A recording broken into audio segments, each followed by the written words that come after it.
Greetings, I'm Doc V. Many of you have probably heard of the book on relationships by Chapman called The Five Love Languages. And as I began to read some of the chapters, it became very interesting and clear to me that communication is key to relationships. And I've learned that not only relationships between couples or a man and a woman, but this could be relationships with your children, with your parents, with your co-workers, with your friends, understanding what their love language is or how they perceive or how they process data. It's different for everybody. Like always, I come up with a story.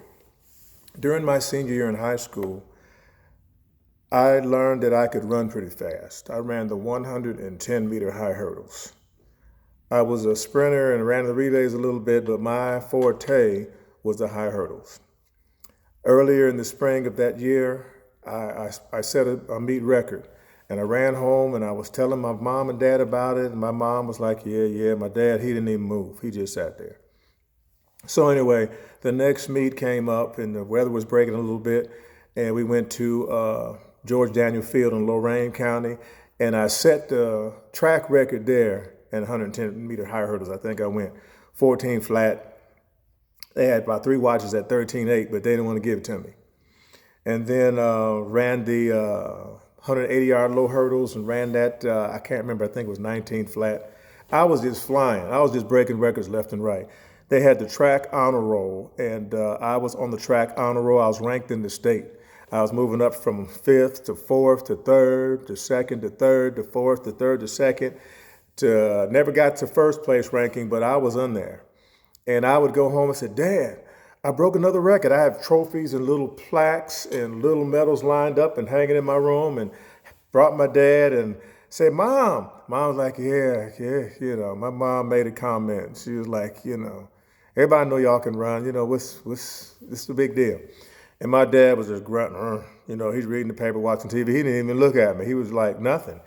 So I was like, okay.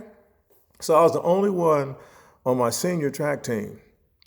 And I made it to the state championships in 2 events, the high hurdles and the low hurdles. And, you have your preliminaries, you have to run and you have to qualify. You have to outrun several people. I think they start off with 25, 30 people in an event, and you got to narrow it down to the final 8 for that final race.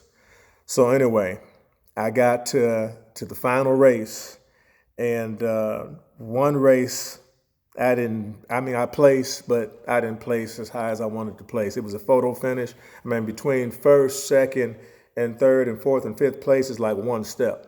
When you're at that level, everybody's fast. You running as quick as you can, you digging, kicking up rocks, and you trying to go, and you wonder, how are these people staying with me? Because everybody's fast.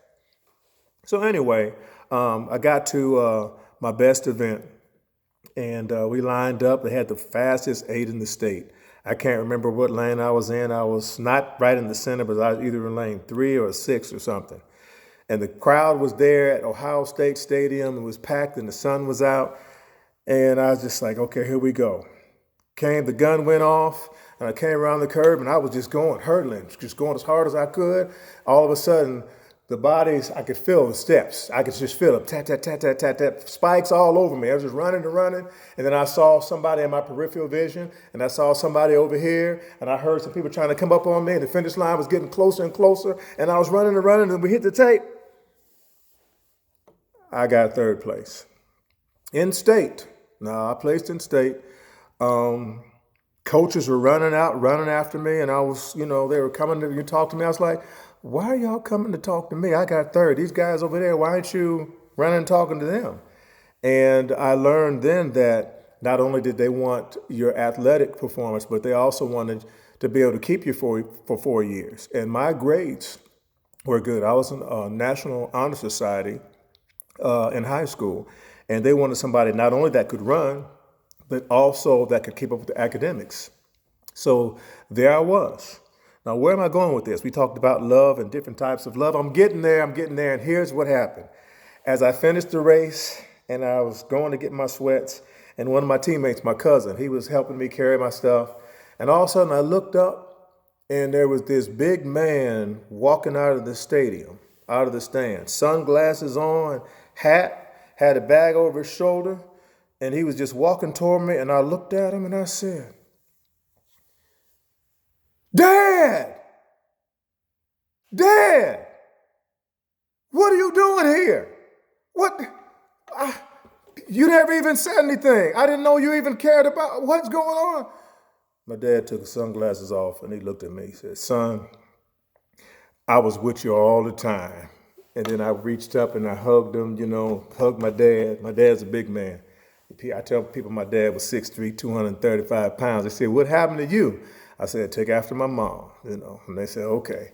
And I hugged my dad, he's good run, son. I wish you could have done better if you would have done this or that. And my heart was just flowing, overwhelmed, because I realized that my dad loved me and he was with me and he was watching me and he was excited about my accomplishments and what I was doing, but he just didn't know how to express it, or he expressed it, he didn't want to get me nervous, or he didn't know what to do with it.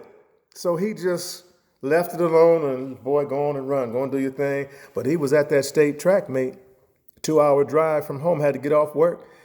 My dad came to watch his son run.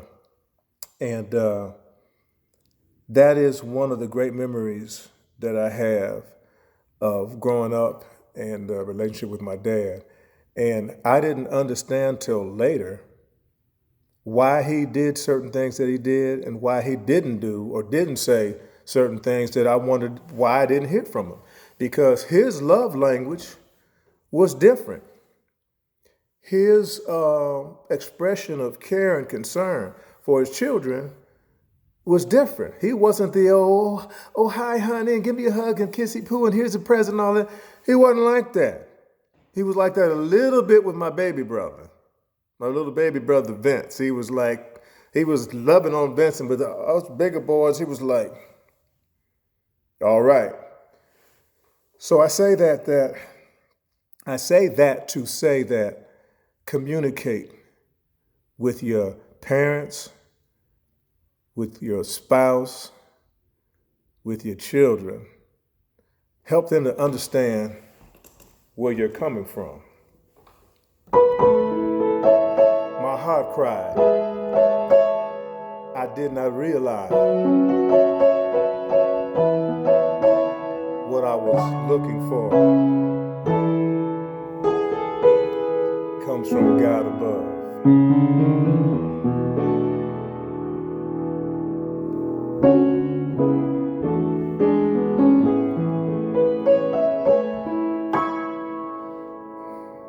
That's it for this week. Love language, communication. I'm Doc V, and I'll see you next time.